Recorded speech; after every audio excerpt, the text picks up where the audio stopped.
Chip said that he couldn't believe that Sondheim was writing songs based on how Chip played the character and on what his range was, etc.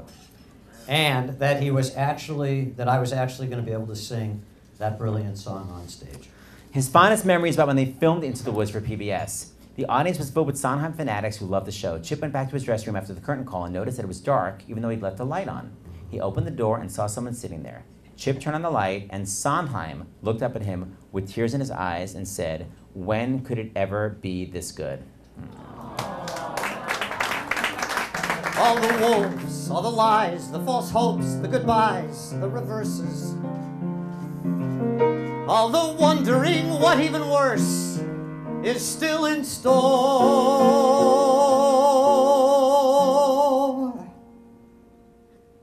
All the children, all the giants, no more. Judy thinks the show failed because... No, really. Okay, it was about the mistrust between the East and the West, and right before it opened, the Cold War ended. Another thing I can blame Ronald Reagan for. Hate him. Judy thinks the show would work better today because... There is an us and them versus them type of feeling going on now in the U.S. I also think it could work because the score is fabulous and very ambitious.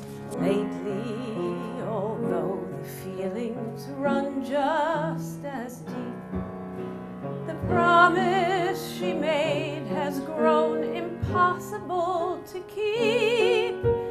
And yet, I wish it wasn't so. Will he miss me if I go? They then thankfully changed her part to the Muse of Music.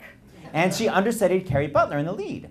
Carrie's daughter was still very young at the time, so her contract had a stipulation that she had one show off a month to spend time as a mom. Anika went on her first time and didn't tell anybody because she knew she'd have many more times to go really nail the role. Turns out, once the show opened to such great reviews for Carrie, she felt that she shouldn't take off any more shows, so Anika never went on again. A little less conversation, a little more action, please.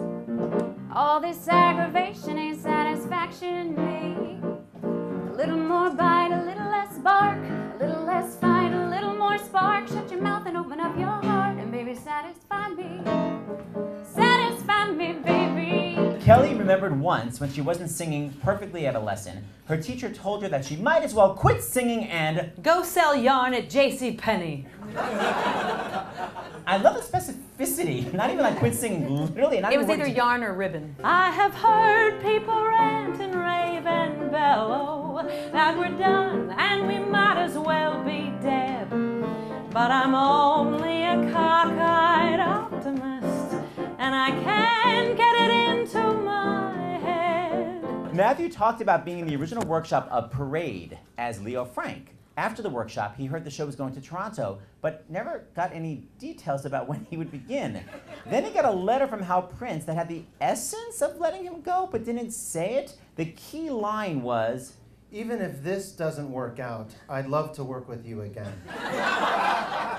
Matthew thought, huh, I think I'm fired. He would show the letter to Sarah and his friends and say, I think I'm fired. Do I seem fired to you? Doesn't it seem like I'm fired? I love making fired an adjective. I think he said, yeah, he said, even if this particular project doesn't work out. It's so specific. Yeah. He claims that he finally knew he wasn't doing it once the show opened on Broadway without me in it. Whenever we were doing the producers, Matthew would be backstage literally listening to Ethel Merman albums. So there's a part that went, I want to be da-da-da-da, I want to be da-da-da-da, I want to be the greatest, grandest. And whenever I'd be in the pit, I'd be like, Matthew, please give me some Ethel Merman. So literally I'd be in the orchestra, and on Broadway, Matthew would go, do you remember? I want to be. I want to be. I want to be. I want to be. Yes, exactly. That's it. I'm just obsessed with that. Mark also said that Scott Rudin first asked him to write the score for Hairspray, and he said yes. Then 10 years passed. Margot Lyon acquired the rights, and he and Scott Whitman wrote 4 songs on spec. All of which stayed in the show Good morning, Baltimore. Welcome to the 60s. I know where I've been, and Big, Blonde, and Beautiful. Good morning, Baltimore. Every day's like an open door. Every night is a fantasy.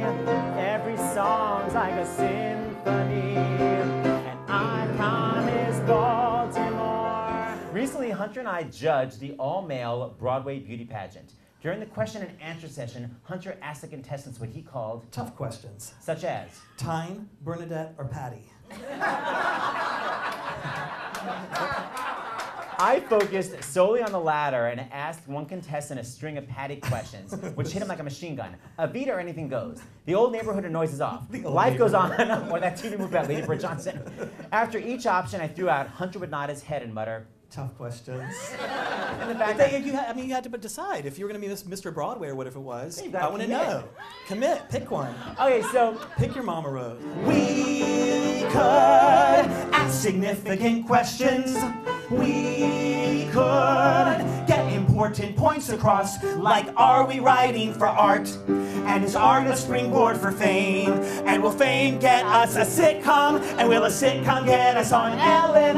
And will Ellen get folks to like us? And if they like us, will they mic us, me and you, to Nobody's in New York?